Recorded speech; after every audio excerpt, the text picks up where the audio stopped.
品既然这么好，那么在这个市场上面它又有一个怎样的一些产品的条件，让我们可以更容易的在这个市场上面去做一个销售，去获得一些我们想要的一些结果呢？而接下来就有这样的一个分享者，这位领导人呢，他是一个以前是跟不同的国家的人去配合，比如说外国人，还有一些日本人。可是我们都知道，日本人他们是很注重细节的，所以这位领导人他久而久之，他自己也是一个非常注重细节的人。所以每当我可能问他说有没有什么产品，或者是比如说他很喜欢养猫，而我刚好又有养猫，所以我就问这个领导人，有没有什么推荐一下的比较好的猫粮，或者是一些猫可以用的一些日用品，然后他就可以给很多很多的资讯，给很多很多的分析给我。那所以这位的领导人，他不只是很注重细节，同一时间他也是一个非常有执行力的一个人，也很愿意去帮助他想要拿到结果的伙伴。那所以他的底下就有一位伙伴，在前几个月的时候，因为他说了一句，我想要成为孔雀。所以这位领导人他就奋不顾身的，我在每一天这3个月的期间，每一天我都可以看到这位领导人坐在我们的外面，然后跟他的伙伴一起去安排、去计划、一起去执行，甚至是一起去见顾客。所以一直的陪伴，让他的伙伴也确实在前几个月达到一个他想要的结果。所以接下来这个产品就会由这样的一位领导人去分享。那么，所以接下来，请让我们以最热烈的掌声欢迎我们的凤凰领队邓继国。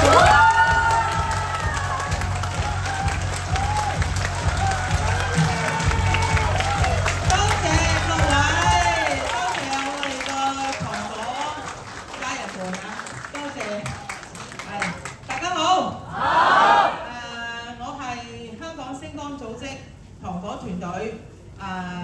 劉小兵飛馬1下邊一個鳳凰領隊，多謝。咁我介紹人呢，就係我嘅好朋友嘅小兵飛馬1啦。今日上到呢個台呢，我要多謝阿 Cindy 介紹我出嚟啦，因為大家都係貓友嘅，頭先佢都同我講成一嚟到就講貓。跟住就多謝我Elton 總經理Henry 經理啦，容許我喺呢度講廣東話，因為我知道公司嘅標準係要普通話嘅，但係我真係暫時未得啊，希望下次有機會。就有啲聽唔到廣東話就唔好意思，唔好意思，真係OK 咁我係。打亂咗添。多謝Elton 總經理，多謝我哋嘅糖果老大榮譽飛馬5 Kenny 姐。繼續掌聲多謝我呢個老大，真係教導咗我好多嘢。我嚟到今日嚟到一個鳳凰領隊咧，真係佢嘅功勞真係唔少嘅。仲有帶領我行由慢慢行上嚟嘅咧。仲有佢個仔 Henry 阿控長，暫時唔見到佢，不過好感激佢哋嘅。咁咧頭先阿莊太咧就講到咧，佢咧就佢讀書好叻啊，就係理工大學嘅第一屆嘅畢業生啊。但係我咧就係好差嘅讀書唔叻嘅。喺5年咧就係夾硬咧就讀咗個畢業就出嚟打工啦。咁喺打工嘅過程咧，其實我又好長情嘅。打工咧我係打2份工嘅啫，但係我已經年紀唔少啊，我打咗30年起碼。咁我第一份工咧就係一個加拿大人做老闆嘅。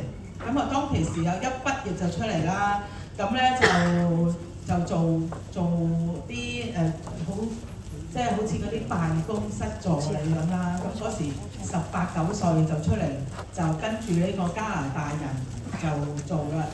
咁喺呢個阿鬼佬咧咁多公司咧就好細間嘅間公司，咁啊裏邊咧得4個人啫。咁我當然我一入去就做啲打雜嘅工作，都係最尾嗰個啦。咁喺呢10年咧，好多時咧，成間公司嘅所有嘢咧，我都學晒㗎啦。咁當其時我都話我讀書係好差㗎。咁我點樣同佢溝通咧？初期時咧真係好難溝通，因為一定要用英文嘅。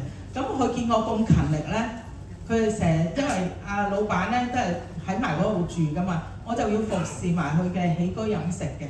咁佢見我咁勤力咧，佢就好啦，我俾錢你出去學英文。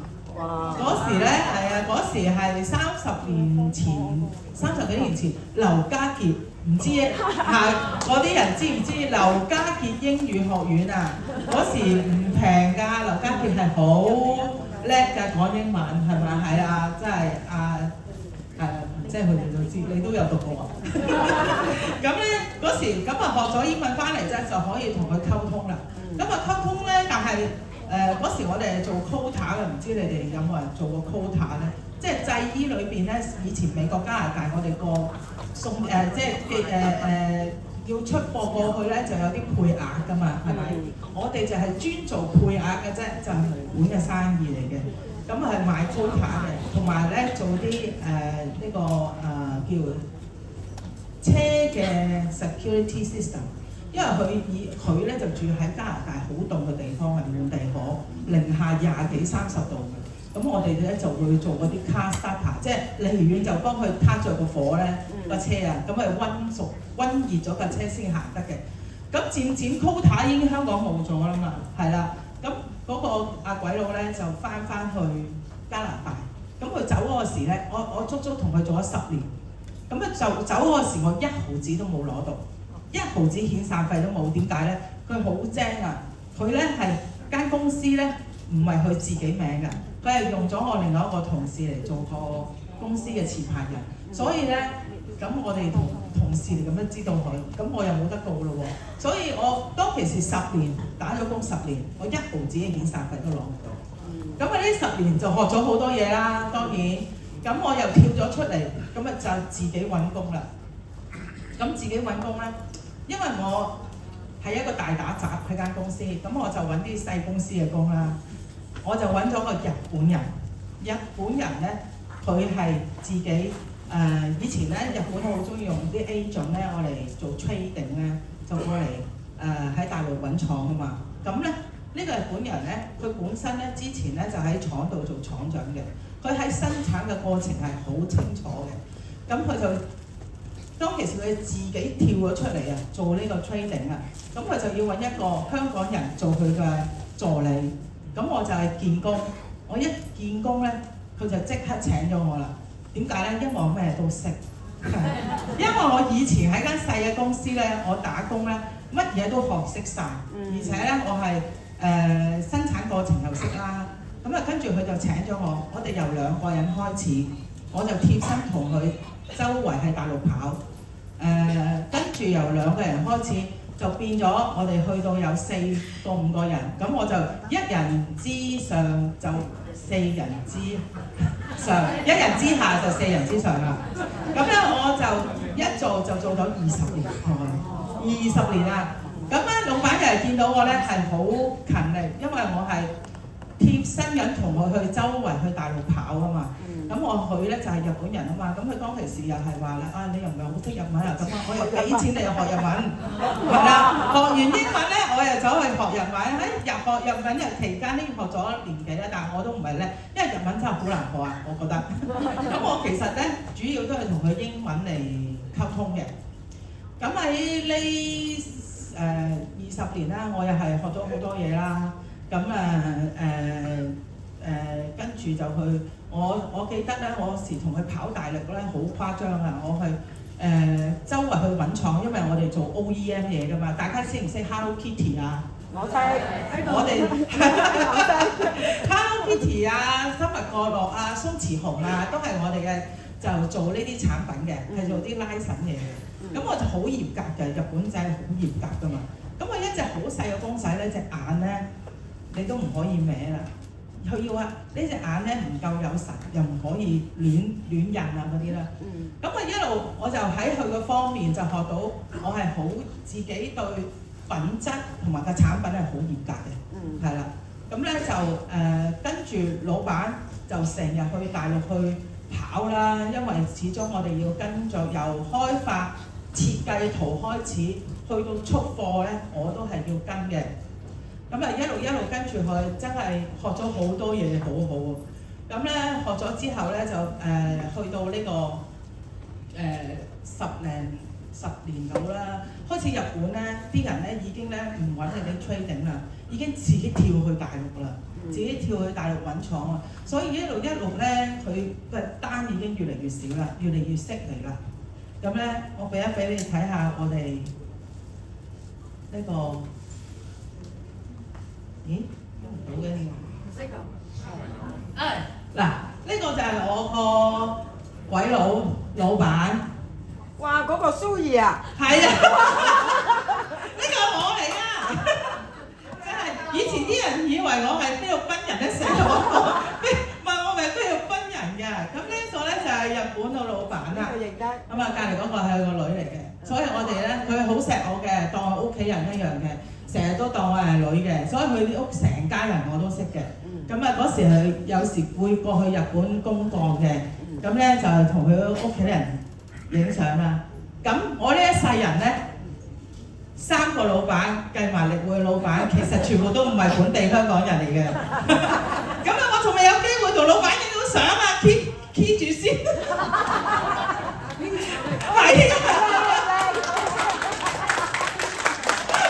係啦 ，keep 住先啦。咁我希望好快啦，好似前面嘅班大領導可以同我老闆影相，keep 住先。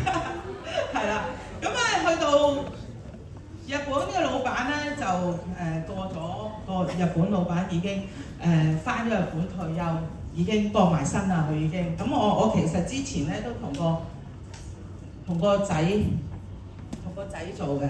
咁個仔咧佢過咗身咧，跟住我哋接住同個仔做啊，一路咁樣做。咁跟住一路衰落啦，日本佢哋公司係做唔到嘢啦，跟住佢哋返日本。留翻我一個自己喺度做自僱人士，咁又係我個青春最後生嗰時啊，不過嗰個樣又唔似後生，依家可能後生啲覺得，係啊，咁咧我最後生嗰時咧就貢獻咗俾呢兩間公司啦，一間10年，一間20年，咁就去到自己跟住自僱啦，咁你知自僱又冇咩即係好有即係自僱又要自己。有間公司又有一個商業登記，又有報稅咁樣好多嚇，咁好多撳唔走啊！佢點解？我中間冇啦。咁咧，跟住咧就去到2022年嗰個時喺度混噩嘅時間咧，我4月份咧，阿小冰，我嘅介紹人小冰咧就介紹呢個產品俾我認識。咁當其時我就話好貴喎，呢個又係咁喎，又係即係之前佢都介紹一個好貴嘅產品俾我，又係好貴喎。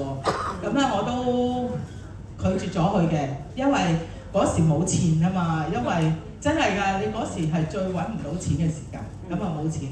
咁好啦，咁啊小冰咧就好有意識，即係好即係不厭其煩嘅打咗幾次電話嚟就話，因為佢嗰時2022年係困住咗，中咗 Covid 啊，佢喺間房度咧不停睇公司啲嘢，佢同我講公司有幾好啊，老闆有幾好啊，產品有幾勁啊，咁啊對我嚟講咧，我冇感覺嘅，係咪？咁但係佢咧就不斷話，因為佢覺得好想介紹俾我，因為我嗰時係處於一個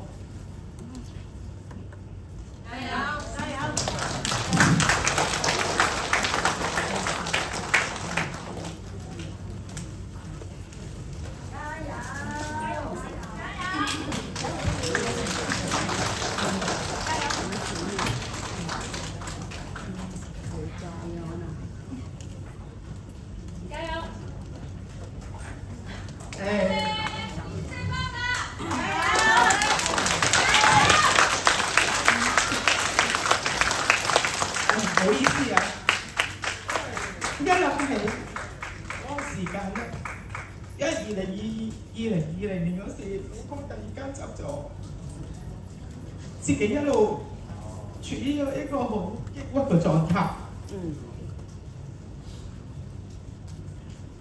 過去啦。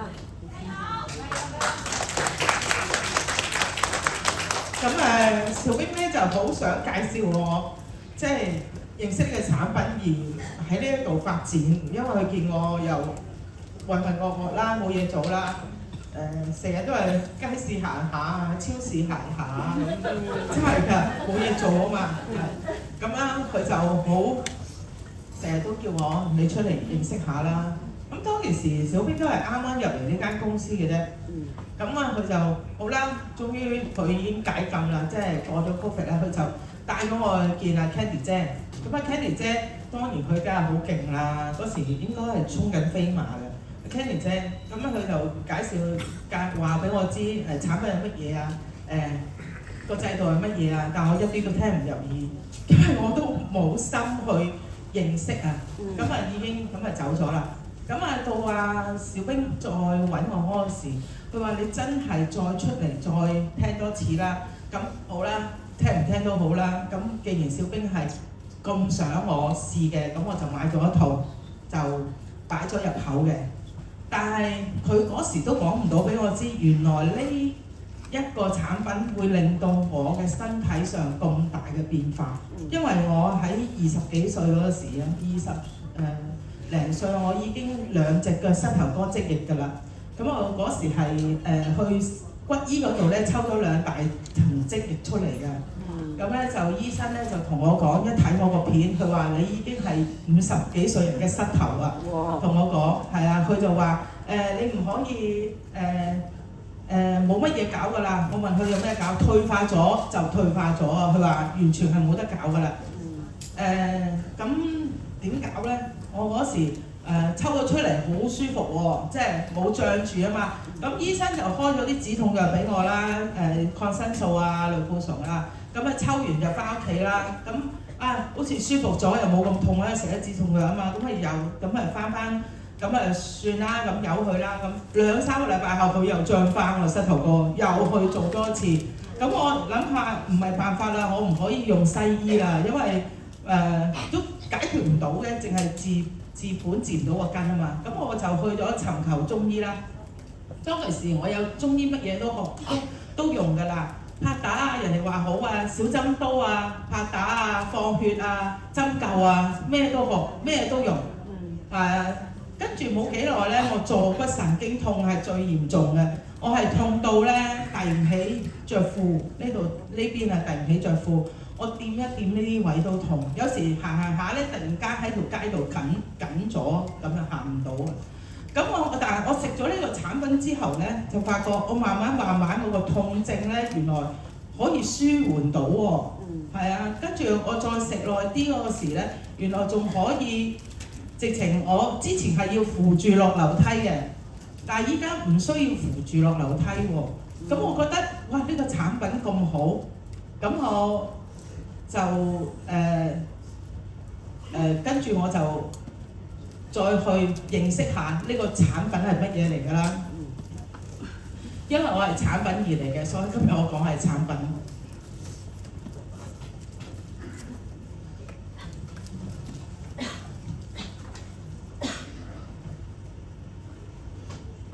入唔到喎。到啦。咁我哋其實公司咧就有一個口服產品咧，仲有一款產品咧就叫 Consensus， 呢個係精華噴霧嚟嘅。呢款精華噴霧咧，佢裏邊咧有27種植物精華，一滴水都冇嘅。但係點解老闆要即係出邊嗰啲保健品啊嗰啲噴霧啊，通常2-3個精華已經係好好㗎啦。但係老闆嘅思維就係覺得唔得。我要做到最好，所以佢個中文譯法咧就我要認真做好件事。咁佢就同啲科研人員就講話唔得，要再攞多啲成分落去，唔得又要再攞多啲成分去。終於佢去到27種精華研發出嚟，佢先至將呢個精華放出嘅市場嘅。我哋呢碗精華有咩好咧？除咗一滴水都冇咧，我哋就連嗰個防腐劑咧都係植物精華嚟嘅，係咪好勁啊？我哋俾個掌聲呢個 consultant。跟住我哋咧，我哋自己嘅啲領導個個都叫噴噴嘅啦，簡稱嘅叫噴噴。咁我哋有女噴咧，同埋男噴嘅。男噴咧，通常咧對啲凹凸洞係好好嘅。我有個嗰個做電視藝員嘅下線咧，佢係凹凸洞好勁嘅。佢噴咗之後咧，都同咗我講好好嘅。但係你一個噴霧，除咗係用美容啦，美容有咩效果咧？就美白啊、提升啊，我覺得佢最好咧就係有一個消炎嘅作用。我哋嘅團隊咧就同我講過，佢學教一個呢個腸啊開咗造口嗰個咧個腸啊，佢成日都發炎唔好啊。佢用佢個黑色噴霧，佢噴咗3日之後已經埋翻口啊，係咪好勁啊？美容產品喎，要做到好似醫療效果喎，真係非常好啊！咁老闆對產品嘅要求咧係好嚴格嘅，同埋我哋咧就好幸福，因為咧老闆已經做咗直銷10年啦，佢知道做直銷嘅難處。所以曹介有一間公司之後咧，佢先至揾一個產品出嚟嘅。呢個產品咧就係高價位，佢覺得直銷已經係難做㗎啦。如果你要一個唔係高價位嘅產品咧，就更加難做。佢就即係大家咧依家出去邀約咧都係好難㗎啦，係咪？揾一個高價如果你去買一個好平嘅譬如牙膏啊、洗頭水，依家好多直銷都係咁噶啦，係啊，你都係去邀約一個人都係難噶啦。我哋嘅高價位依家邀約一個人出嚟，亦都唔容易嘅。如果我哋叫人哋出去飲茶，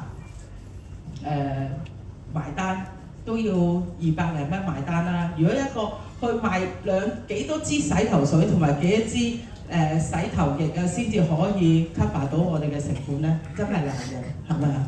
係啊，因為我哋出去同人哋見面啊，都係成本嚟㗎嘛。Starbucks 依家都幾十蚊啦，淨係飲咖啡都係啦。咁高價位咧對我哋直銷商嚟講咧係非常重要嘅。大家中唔中意高價位啊？中意。就重複消費呢樣嘢咧，又係好重要嘅。重複消費，我記得我當其時咧，2022年運我嗰個時，我有個朋友咧就叫我，你不如跟我做賣吸塵機啦。吸塵機啊，佢過嚟我屋企咧就用個吸塵機啊，就我見佢咧嗰個吸塵機又好重嘅，又要搭的士啦，要抬已經辛苦㗎啦，仲要上去同人屋企嗰度咧做2個鐘頭，只係示範，不特止。好啦，當同你買咗一部啦，賺到1萬蚊啦，佢一家人5、6口用，會唔會過2個月又幫你買啊？重複消費呢樣嘢咧，佢做直銷咧係真係非常重要嘅。所以我就同佢講：你用完買完，我就算介紹朋友買咗部。佢都唔會再幾耐，又要去揾個新人咯喎，又不停要去揾個新人咯喎，係咪真係所以係好難做嘅。如果冇重複消費呢樣嘢，但係好似我咁，以我自己為例啦，我出年已經60歲㗎啦，咁但係我出去做市場，個個都話我48歲，唔知你哋覺唔覺咧？48歲，咁你估我會唔會追住嚟買嚟食咧？會，而且喺度做仲要免費食，免費我啲屋企人食，係咪？重複消費咧，其實喺呢個市場，直銷嘅市場係非常重要嘅。仲有能借力咧，老闆話嘅，我哋咧係借到幹細胞、氯湯同醋嘅力。點解咧？依家呢個世紀咧，個個咧大陸啊、日本啊、馬來西亞都好多人去注射幹細胞喎。係啊，但係佢嗰啲係咪好貴啊？嗰啲係啊，動輒咧都幾萬港紙或者美金一支嘅。但係我哋會借到呢個幹細胞嘅嚟，我哋自己可以借到六胎盤數嘅嚟。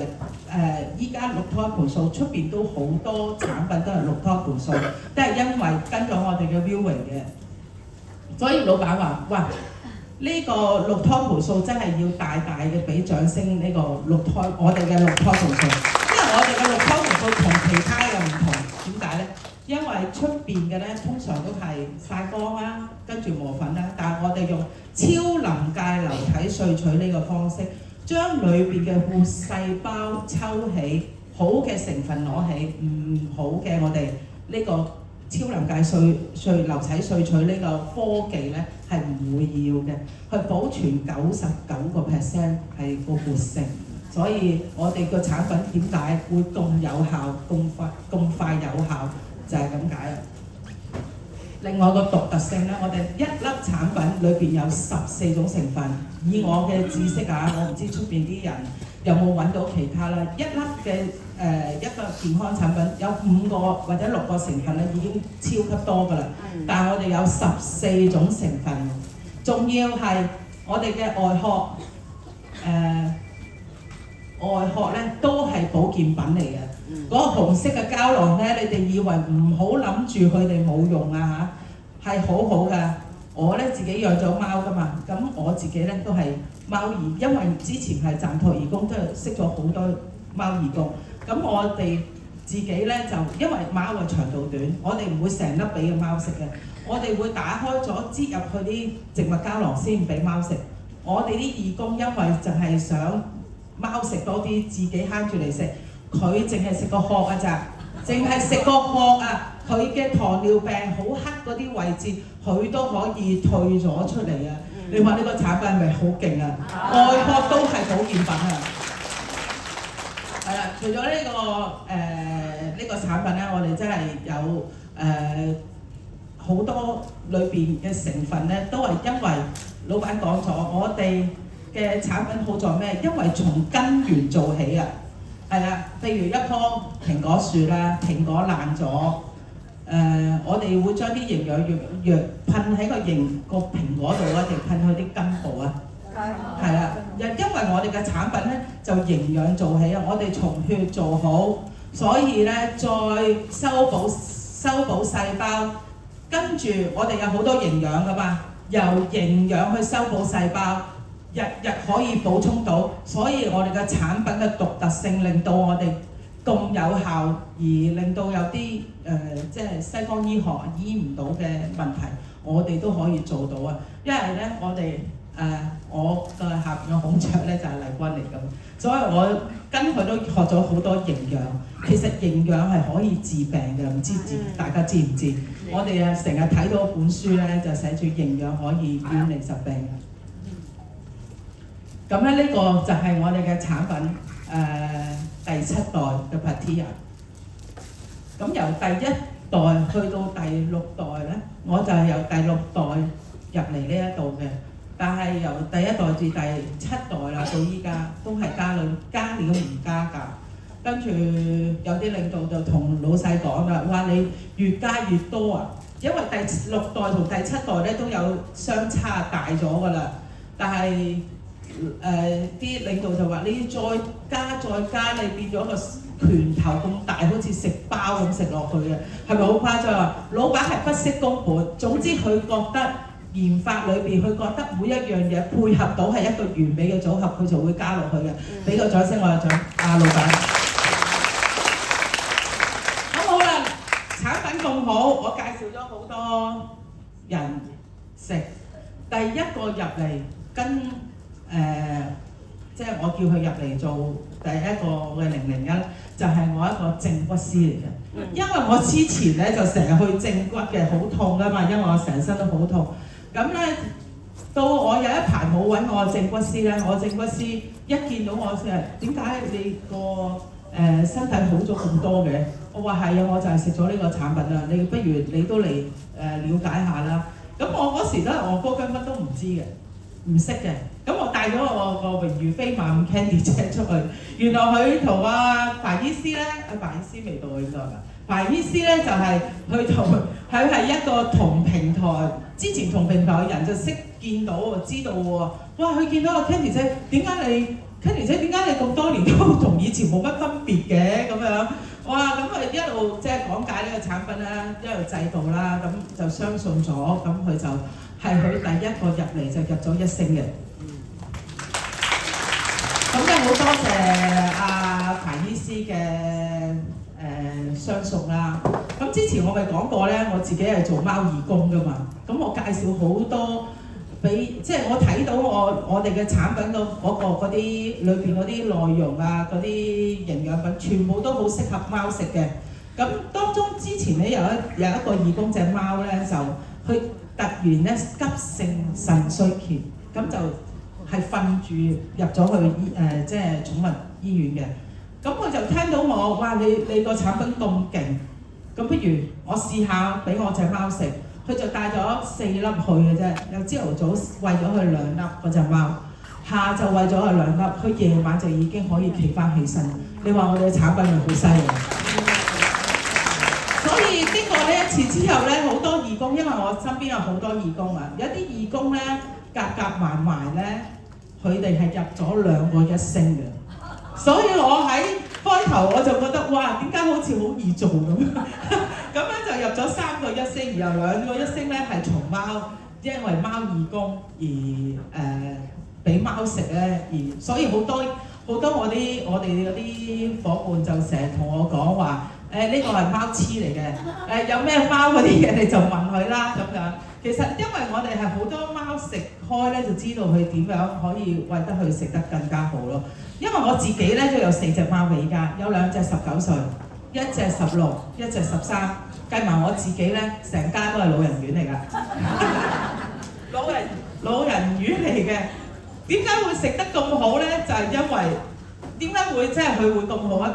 就係因為我真係老貓，我日日俾1粒 Patia 佢食嘅，係啊。咁啊後生嗰啲慳啲啦，隔日啦，或者1個禮拜食2粒3粒啦。咁樣你睇佢嘅精神狀態咧，真係唔同㗎，好緊要㗎。所以咧，裏邊嗰啲成分，啲人成日同我講，哇咁鬼貴，你俾貓食啊！我睇醫生仲貴啊！香港獸醫好誇張㗎，咪人嚟㗎啲獸醫，真係係啊！我嗰日隻貓入咗去獸醫啊，係啦，都唔係人啊！我入咗去1日急症啫，就收咗我萬幾2萬蚊嘅。係啊，真係唔係好人性嗰啲獸醫。但唔好講笑啫嚇，佢一直有獸醫嘅大鑊喺度。係啦，咁貓食得好喎，咁佢哋就一路咧就買咗嚟食啦。咁一路，其實阿彭醫師咧，佢開頭咧都買咗之後咧係瞞住佢個老婆唔俾佢知㗎。咁咧就話即係又話貴啊嘛，跟住原來佢老婆都有產品嘅需要，佢老婆中咗風喎，突然間，咁佢食咗個產品咧好好喎，所以依家佢2公婆咧都入咗嚟力會發展嘅，2個都係3星領導嚟嘅，係。咁到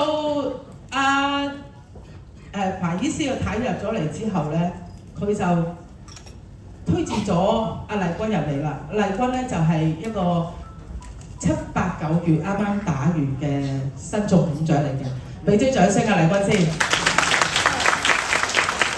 頭先阿 Cindy 都講啦，因為多謝佢相送我啦，真係因為我嗰時打孔雀嗰時我都係乜都唔識嘅，好多謝財爺啦，我哋嘅糖果裏邊嘅財爺 Henry 孔雀啦，跟住教我係點樣去入單啦，跟住教我點樣去組織團隊啦，咁樣跟住一步一步，跟住教咗阿麗君，佢咁樣教我咪咁教麗君啦。麗君，我同佢講麗君，喂打孔雀咯，佢話哦好啊，跟住佢就好努力咁跟住我就打咗個孔雀出嚟，所以依家我下邊就有一個麗君孔雀啦。咁去到點解其實講到我自己點解會打孔雀咧？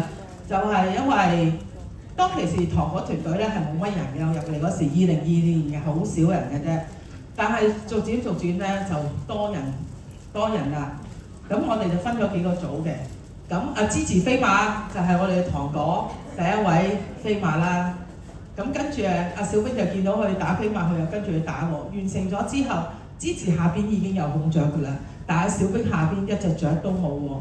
我覺得咧咁樣唔得嘅，做團隊係咪啊？我就自己舉手，好啦，我打孔雀。咁其實點打孔雀乜嘢我都唔知嘅，即係我教阿財爺嘅啫，阿 Henry 嘅啫，教我一路做一路做，所以聽話照做就得㗎啦，各位，想唔想上孔雀啊？只要有目標就得㗎啦。咁跟住我打孔雀之後咧，我哋 Win 團隊咧，咦阿 Winnie 咧去邊啊？我 Winnie 同我都係大基數嘅，左右護法嚟㗎。我哋係阿小兵嘅左右護法。咁咧就佢見到我打喎，咁佢又話我又要打。睇下你我哋兩姊妹咧，個個話認錯我哋啊，我都唔明點解會覺得認錯喎，都唔係好似樣，但係個身形就好似咯。咁所以你話團隊影響每一個人係咪好重要啊？係啊。咁其實我自己咧都係一步一步上嚟嘅，跟住團隊咧，因為有好多跟住團隊啦，跟住一步一步啦，1星、2星、3星啦，我哋咧就去咗嗰時3星啊，我哋已經可以去呢個星光組織嘅呢個高峰會議㗎啦。當其時去到高峰會議嗰時咧，我覺得哇好震撼嘅，點解？哇好高大上㗎，你知唔知啊？你哋冇得去，行下先。好高大上㗎，我哋揾個地方咧又好高啊！嗰啲全部嗰啲嗰個 hall 咧，全部好嚴肅啊，好震撼嚟嘅。你睇下有冇？我好似嗰啲國家主席嗰啲開會咁，係咪好緊要啊？所以我覺得哇，點解我一個咁嘅3星仔都可以參加呢啲會議啊？我覺得好開心啊！嚟到歷會咧，我真係喺呢個人生咧係好大嘅轉變嚟嘅。咁我哋去到好多地方啦，日本啊、越南啊、菲律賓啊，係啊，仲有我哋去日本嘅東京總部都有去過嘅，日本嘅東京總部。喺呢幾年咧，尤其是舊年我哋飛嘅次數係非常誇張嘅，飛到咧一個月我試過飛2次，跟住1年咧我諗飛咗成7-8次嘅。我啲朋友我就同佢講，我話我幾時又飛啊？咦，佢話你幾時轉咗做空姐啊？成日飛嘅，好誇張啊飛到，所以即係人生咧好精彩嘅，所以嚟到歷會咧有另外一個人生咯。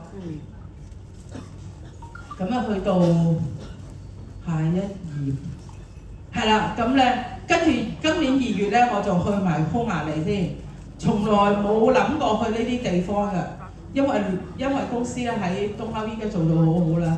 咁2月份咧，我哋團隊咧就去咗，一啲人就去咗匈牙利嘅培訓會，所以我就係覺得喺歷會咧係另一個家庭嚟嘅，尤其是堂哥團隊啦，個人都好有愛啦嚟到咧，所以我哋個團隊咧80幾歲啦，Bobo 姐咧嚟到每一次出嚟分享咧都話86歲啊，Bobo 姐上幾個月係賺到7萬幾啊！80幾歲啊！你哋想唔想啊？佢係陌生人上嚟嘅咋，同介紹人係唔識㗎。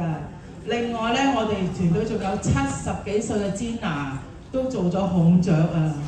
係啊，係咪好厲害啊 Gina 咧？70幾歲嘅 Gina 都做咗孔雀，你哋啲後生嘅唔好話自己唔得，一定唔可以話自己唔得，只要你肯唔肯去做嘅啫，真係。所以我堂哥團隊。我哋咧好有愛嘅，我前幾日生日咧，我班下士咧就同我做咗一個生日會，仲整咗小兵飛馬整咗隻貓嘅生日蛋糕俾我，除咗靚仲好好食，係啦，真係好開心啊！我入咗嚟幾年咧，我人生大轉變，係啦，跟住我屋企人都覺得好大轉變，覺得我點解會好似變咗另一個人咧？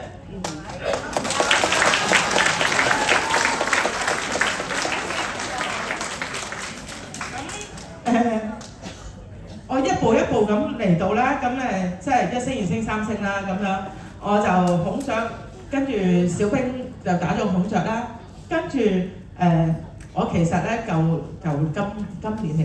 年年頭我就諗住係打飛馬嘅，真係舊年年尾，但係咧冇辦法就過唔到，但係我覺得打個鳳凰都唔錯啊，係咪啊？因為咧原來香港身份證係，但我係第一個鳳凰嘅啫，冇人捉鳳凰嘅，但係好開心喎！我操完鳳凰之後，我見到 Alison 咧魚尾鳳飛馬嗰度又打咗個鳳凰出嚟喎，係啦，恭喜啊 Alison！所以咧其實團隊同埋公司嘅標杆咧，都係要打拼級係好重要嘅，拼級係重要性就係咁咯。所以大家唔好諗住成日都原地踏步啊！嗰啲咩資深3星啊、資深2星嗰啲、資深紅雀啊，真係要檢討下啦嚇。咁啊最重要咧，我可以喺呢度咧可以幫到我下線揾到錢、揾到目標、揾到一個新天地啦，譬如我嘅下邊咧有啲係教師嘅，做咗咁多年啦，咁樣希望佢嚟到呢一度可以有啲新嘅衝擊，有啲新嘅希望，係啊。係啦，老闆嘅金句呢度寫住：路雖遠行則將至，即係話你行就得㗎啦，唔好原地踏步啊！事雖難做則必成，有幾難都唔緊要，你起動就得㗎啦。